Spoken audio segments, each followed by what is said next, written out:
Wasn't that Bitcoin at $1,000 in 2017? Like, actually, if people go back to 2017, because I think Ethereum is having its Bitcoin 2017 moment this year, where Wall Street is finally getting behind ETH. Bitcoin was 1,000 in the early part of 2017, and it was until August, and then it went straight up. I mean, literally went straight up.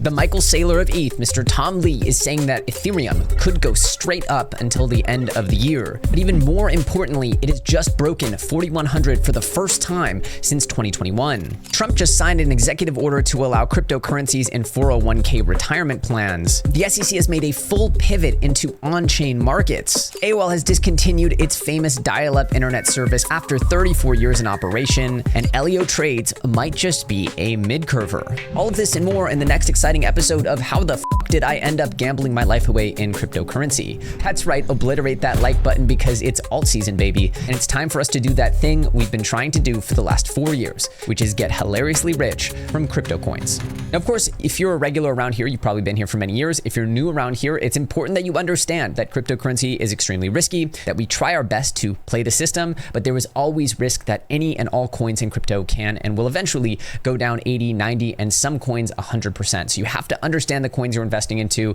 and take the risk. That's why we're doing it. We're gambling for our futures. But enough about that. Let's get into the altcoin action. First and foremost, we have Ethereum's Michael Saylor. That's right, Mr. Tom Lee, who we told you we were super duper bullish on him joining into this treasury company race because he's one of the best known analysts on CNBC, a legacy channel here. And I've been seeing Tom Lee bull predictions since 2018, just all the time. And when he did his own treasury company, I had to play ball. And that trade is almost up 2x in a matter of days. And there's a lot more under the hood here. In fundamental news, this is actually insane because President Trump has made it for the first time that you can actually, with retirement plans, invest into cryptocurrencies and ETFs. We can expect to see one of the biggest pools of money now able to invest in cryptocurrencies. Again, this is all just adding massive amounts of gasoline to an already raging bonfire here in crypto land. All right, just rough napkin grok math here. We're talking about trillions and trillions of dollars are being invested by 401ks. That's more than all of the money in cash and cash-like deposits in the world right now. This is absolutely insane. This is just the total assets in 401ks for the year of 2023. And that's effectively almost $1 trillion each and every year. This is a massive, massive piece of news and one that I think few people understand how big these structural changes are when they're applied to legacy pools of money like 401ks. Again, this is yet another reason why we should all be looking at what types of assets the institutions, the Wall Street big institutional money bags will look to buy after Bitcoin and now Ethereum. That's how we should be thinking about investing in this stage of the market going forward. And of course, we're going to be talking to you all about alt season, but today we're going to be talking about ETH season because it is truly ETH season in the wildest of ways. And as evidence of that, we've seen ETH finally break this hallowed resistance of 4,100. You could see that it tried to do it 1, 2, actually, maybe 3 here. And finally on the 4th go, we had a breakthrough. And you can see that it's finally above this 41K resistance, which we haven't been here since November of 2021. We peaked our heads above it in the beginning of 2021. This is absolutely monstrous. This is what we've been waiting for. And ETH breaking out to new highs is one of the clearest signs that the market is ready to reprice up that we've ever seen. And a lot of this has to do with the regulatory pivot that we've seen out of the White House and the administration. Specifically, the SEC has just launched Project Crypto, which we talked about, an initiative to modernize securities rules and move markets on chain. And Paul Atkins, the SEC chair, had come out and said, it's time for all markets to move on chain, not just crypto, not just securities, but every single piece of value that we trade should be on chain. And if you can't read through the tea leaves there, that means that DeFi is about to see an expansion, not just of a few trillion dollars, a few measly $1 trillion with some stable coins, but we could see the hundreds of trillions of dollars in foreign exchange, in real estate, in commodities, in all types of markets, derivatives, all coming on chain. And that would mean that we need a much bigger boat here, a much bigger boat, because this tiny little crypto market will have to reprice dramatically upwards to have that much value trapped inside of it. This is the beginning of the step function that will take cryptocurrency and specifically Ethereum to entirely new heights. So as we mourn the loss of this historic sound,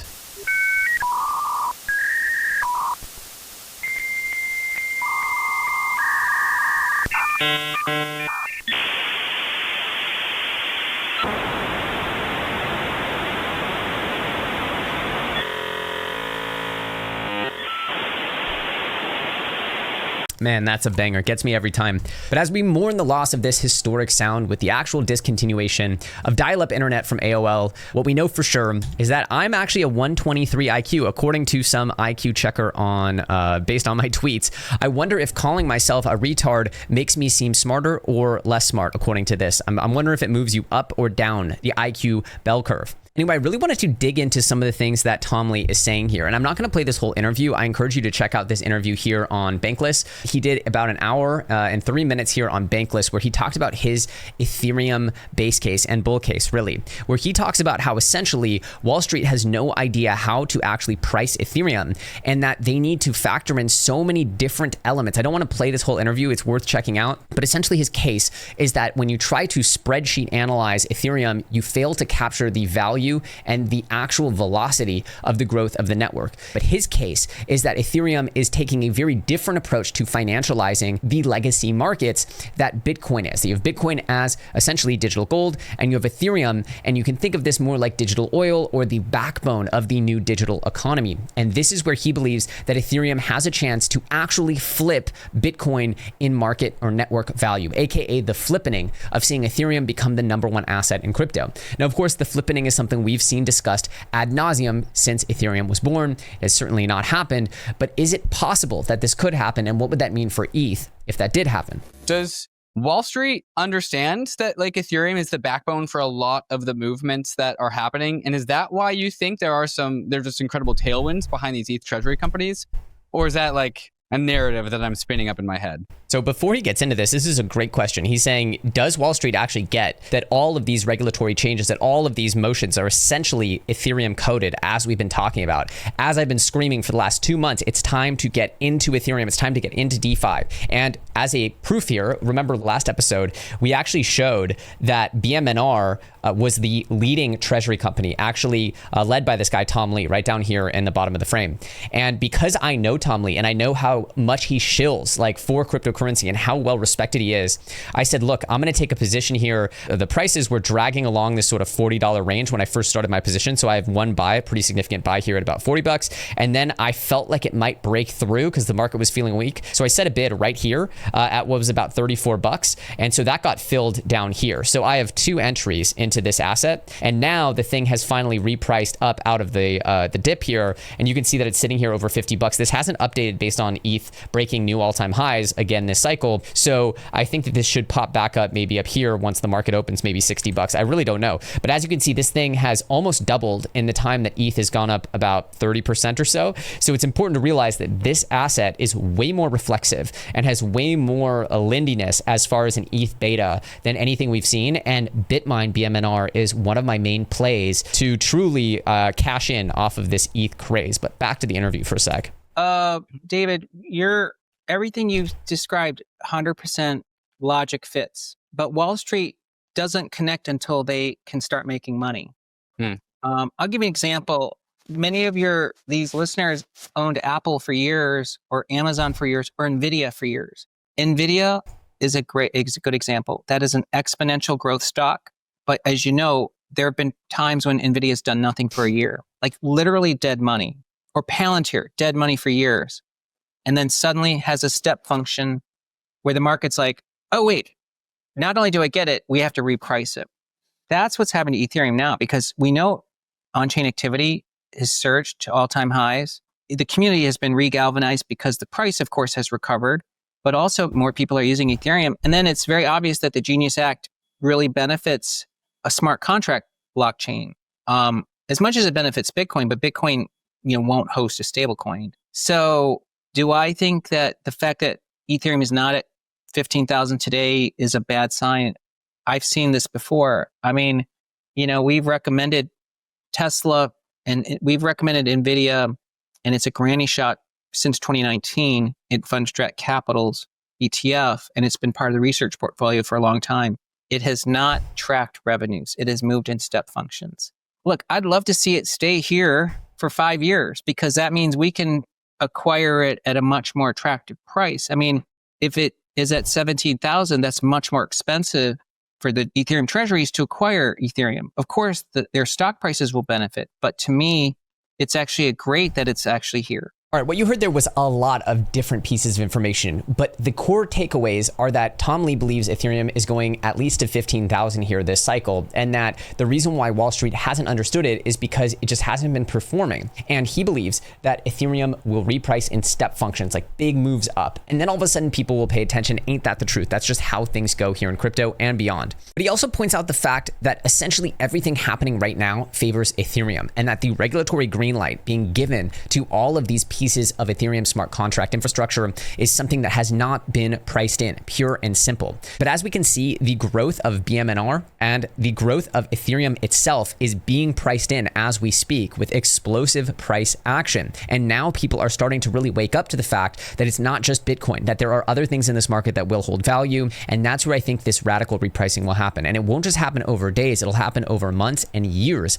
as Tom Lee is saying. I'll put it in short here. Tom Lee has thrown out that he believes Ethereum can 100x over the coming years. And to me, that might sound insane to people that you would have a 6-figure ETH, but that's something that I have believed is possible since the last cycle. And that I believe, of course, this won't take 1 year or 2 years, but maybe 5 years or 10 years. If you could buy Bitcoin again at $4,200, where ETH is right now, would you go back and do it? And in my opinion, the answer should be all day, every single day. But also with this growth of ETH, you're going to see the explosion of other assets. Now, of course, I like BMNR. This is to me the MicroStrategy of ETH, and it still hasn't gotten that MicroStrategy crazy premium yet. It's doing all right, but to me, you saw this wick up to $150. I think you could see it definitely end up filling this wick by the end of the cycle, meaning back up to, you know, 150 bucks, which would be about a 3x from here. But I could even see it doing more than that, maybe pushing itself up to a few multiples of that, between 300 and 500 bucks. Again, this is just a small position on my particular portfolio,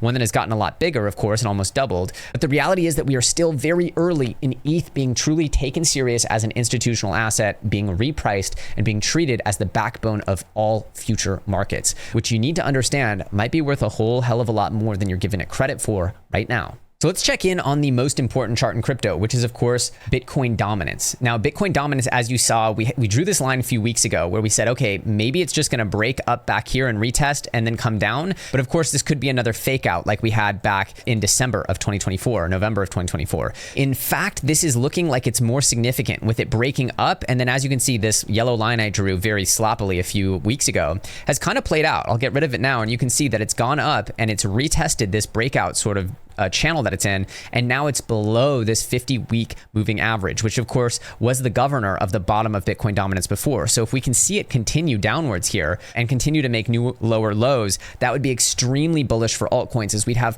for the first time in 4 years, a durable alt season. Yes, you've heard about alt season over and over ad nauseum, and if this trend continues, this is what alt season looks like at the very beginning of what I believe will be the biggest wealth creation opportunity that we see in our lifetimes, which is the first time that altcoins truly make it into Wall Street as institutional assets. You have alternative cryptocurrencies getting the big bazooka of money from Wall Street. That is something that we will only see, that maturation process, once in our lives. And if you wrap your head around how big that is, that will be the defining aspect of the next several years of investment theses. And if you're not actually investing around altcoins that can make it to institutional grade assets, that to me is where you're missing the boat completely. Okay? Missing the boat completely. Now, something I want to point out here is that YouTube metrics are still ice cold. Shout out to Into the Cryptoverse, which is where I get this data from. But as you can see, we are only just starting. We are only just starting to see a pickup in views, but it's about 1/3 to 1/4 of where it was in the peak of 2021.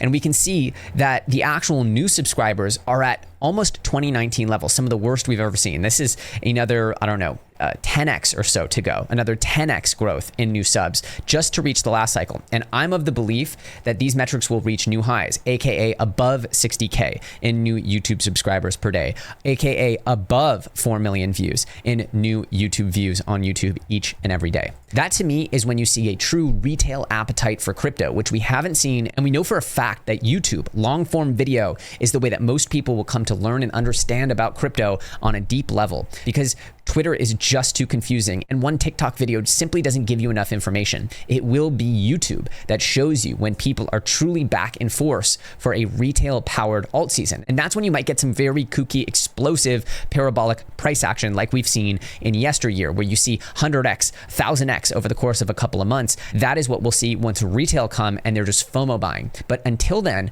I think we still have this early cycle advantage to start playing into the coins that will become institutional grade. And that is where I can see a winning strategy, not just for this year or next year, but for the next decade. And that to me is the unlock. If I'm thinking about my life in 2035 and I'm thinking, what would I go back in time and tell myself is the most obvious observations about the world that I wish I could be actionable about in 2025, it would be the institutional adoption of DeFi and Ethereum, or really the understanding that Wall Street will adopt certain altcoins and they will make it over that hurdle to become blue chip assets. What will that look like? Which will they be? How can they grow, not just this year and next year, but over 10 plus years as the Mag 7, if you will, of crypto? That to me is one big unlock. And then the other one is just investing in robotics and AI. Those are very, very obvious observations where in 10 years, those things will be the biggest difference makers, I think, as far as financial upside in all markets. And not realizing that is silly. Maybe there's other observations, but I feel like finding the simplest lens to view markets is oftentimes the most useful. It's that one, crypto is becoming institutional grade, mostly due to the change in laws and the change in actual regulatory climate. Those things are changing the way crypto can be priced, the type of money that can flow in. And then the second thing is obviously the explosive growth of AI and robotics. Those things are where I want to put my money. It's so obvious where the world's going, and I want to be riding these trends in full force. So what does the ETH ecosystem look like? And this is just a quick assembly of different types of coins that I'm looking at. Again, this is not a complete list. We've had a full DeFi list where we've talked about all the coins that I think in DeFi will do well. But things like Uniswap and Aave, like Mantle, missing from this is actually Pendle. We also have ETH-related meme coins like SPX, MOG, and Rect. Also Pepe, which I'll add in here. And all of these are very interesting in different ways. What I do want to say is that Wall Street, being the primary beneficiary of this new trend, being the newest buyer on the block with the biggest wallet, of course, I think these treasury companies like Bitmine might actually be some of the biggest plays of the cycle. You essentially can go back in time and buy MicroStrategy at a fraction, cents on the dollar, which is why I bought into Bitmine. And I think, as you're seeing from these interviews, Tom Lee is the right guy to represent Ethereum, all of its bull cases and beyond. So that's why I like the founder, I like the model. And what's interesting in this particular interview is he explains why there's a premium on the actual asset values that are held in these treasury companies. It's very interesting, but it actually made me more bullish on the treasury company thing than I had been. I think that smart money understands this. But let's get back to Bitcoin dominance, because as this process happens, let's say it rejects again and starts to make its way down here over the coming months, I think we're going to see the first time that we actually see liquidity flow properly into Ethereum from Bitcoin, and then properly from Ethereum into altcoins. Now, you've probably seen this diagram, right? Where the money flow of crypto is like this, where it starts off with Bitcoin, it flows into Ethereum, then it does large caps, then you get alt season. And this, of course, is like your low cap shitcoin 100x's, right? That's what we all want. We want our low cap shitcoins to 100x. Anyway, this is something that a lot of people believed would no longer happen due to the institutionalization of Bitcoin as an asset class.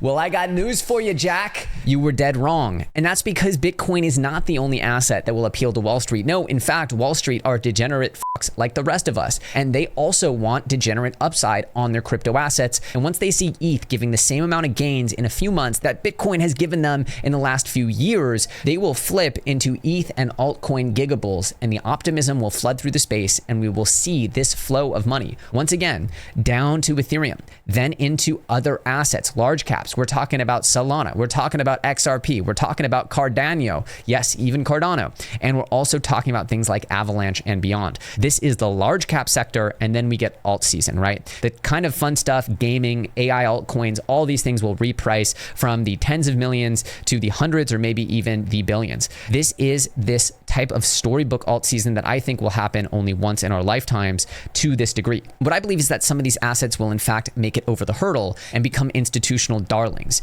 Now, a caveat is that they will most likely be the most productive of those assets. Now, on this ETH ecosystem list, obviously Chainlink Chainlink because this is between all the chains, it's doing an institutional strategy as well. Uniswap, which was born on Ethereum, is sort of very ETH native, the original DEX, very much so something that will probably get listed on the stock market and Wall Street may love. You have Pepe, which is the #1 ETH-based meme. You have Aave, which is the sort of OG borrow lend protocol. Then you have some ETH L2s like Mantle, which, this is OP, Arbitrum, all the ETH L2s. If Base had a token, they'd be here. But Base doesn't have a token. And so one of the places I want to say is a really nice proxy to ETH going up and ETH L2s repricing is actually Aerodrome, because Aerodrome is the best proxy to value on Base. It's the main DEX on Base, and DEXs are usually the best proxy to ecosystem growth on a chain. Now, Aerodrome actually uses a similar design to Blackhole, which is why I wanted to cover what Aerodrome is and what it did.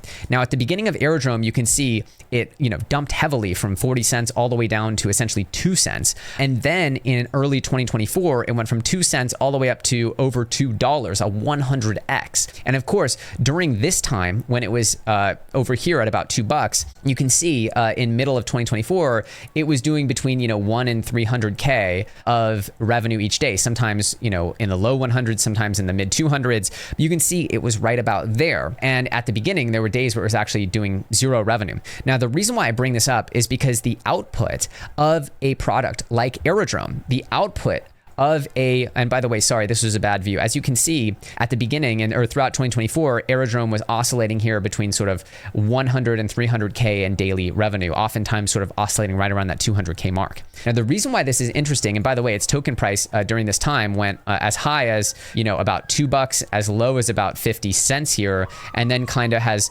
oscillated between it. Now, the reason why I find this to be very interesting is that Aerodrome actually took over a year, or about a year, from August 30th to, what was this? I guess Q2, at the beginning of Q2, you could see end of Q1, you could say it took about 9 months here from launch to actually start generating this type of revenue. And the reason why I bring this up is because it's a very similar design. And something that I think very few people understand is Blackhole. Blackhole has actually, in just under 1 month, in just a few days, really reached $200,000 in revenue. And it's a similar design where the output of the system is not just a token price, but it is actually the revenue being generated for the stakeholders who have permanently locked or burned their tokens. This is the final output of the protocol, which is a real on-chain business. Not to mention that it's achieved $276 million in TVL. And if you look at actually what it took for Aerodrome to achieve that TVL, you could see it took until March of 2024 to get to similar numbers, which was almost a year into Aerodrome's life cycle. Of course, different market conditions, different chains, all that's fine. But the point is that these growth numbers that we've seen in Blackhole are astounding. And I know that a lot of people are really fixated on the token price, but understand that the token price is a proxy to how you get access to these outputs, which is the actual revenue being generated by the protocol. This is not a meme coin. There is a ton of black going out into the world to liquidity providers to actually incentivize this revenue machine, which is why I've been highly encouraging people to burn their tokens and to become part of the revenue generating aspect of this protocol so they can understand this complex machine, because this is the precise type of asset, the precise type of protocol that I believe will rapidly take market share over the coming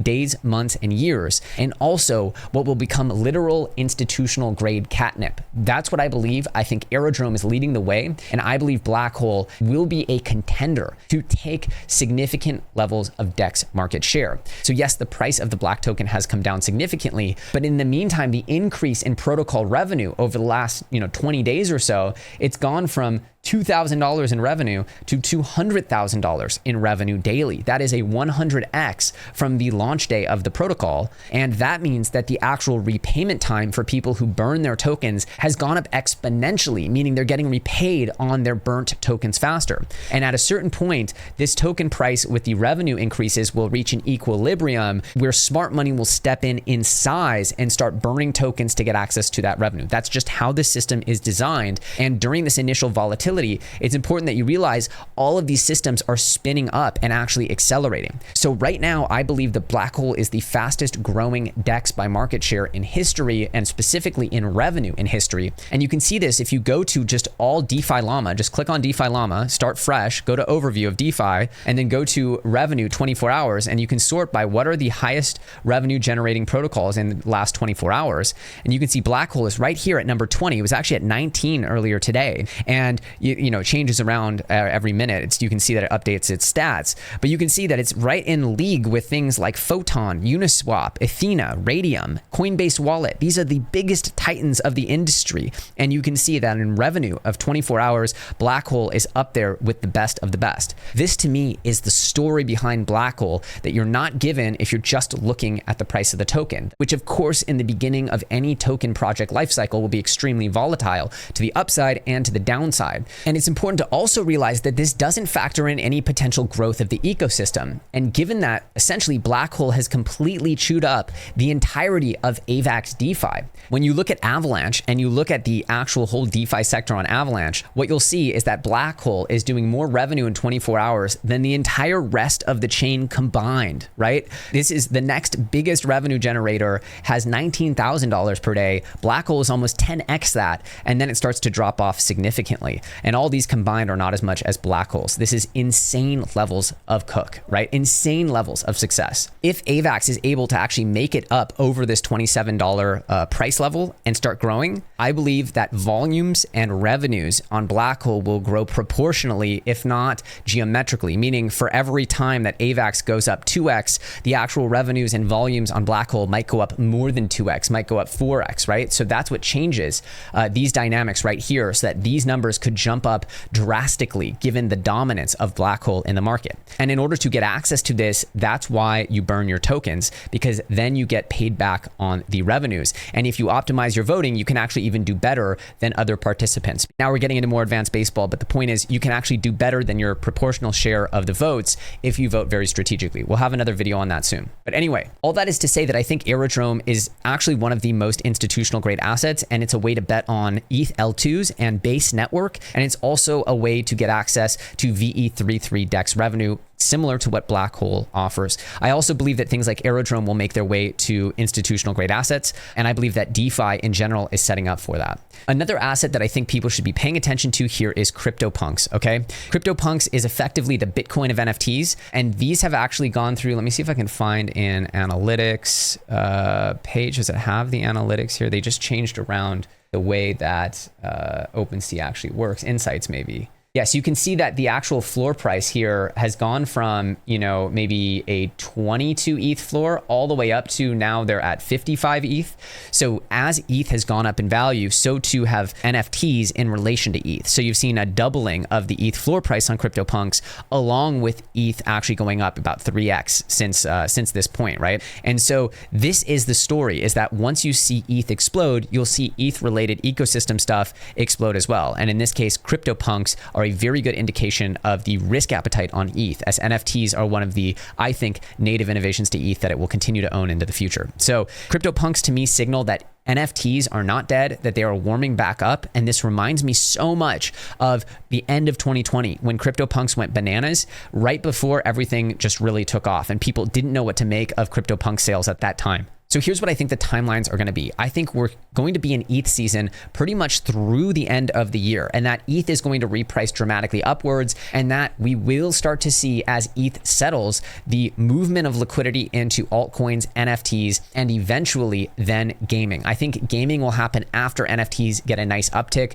because gaming and NFTs also go together. I also think coin has been unreasonably beaten down. I've gone over this. I'm going to be adding to coin here at these levels. It is, to me, just undervalued. I think they just had an earnings miss and they're getting beaten down too hard, but that's just my 2 cents. So again, taking a look at the alt season liquidity flow, I believe we're in Ethereum season, and I think this can last for a while. I even think it's possible for Ethereum to go on a run, then take a break, have Bitcoin take the reins, go on a big run, then have Ethereum play catch up, and then we get the big cascading downward liquidity spiral. Now, of course, this is all on a bigger stage than we've ever seen it play out because of treasury companies, the legalization of crypto, the regulatory changes changes. I think that right now we're going to see, is the 4-year cycle still intact, or has it been traded off for more like an equities type curve of adoption, where we're going to see not just 4 years of growth, but actually 20 years of growth for crypto. And we're going to see it just kind of edge its way up for a significant amount of time. Either way, I'm thinking about where the puck is headed next, not where it's at today, but where it's about to be tomorrow. And where it's about to be tomorrow is Ethereum, Ethereum Treasury Co's,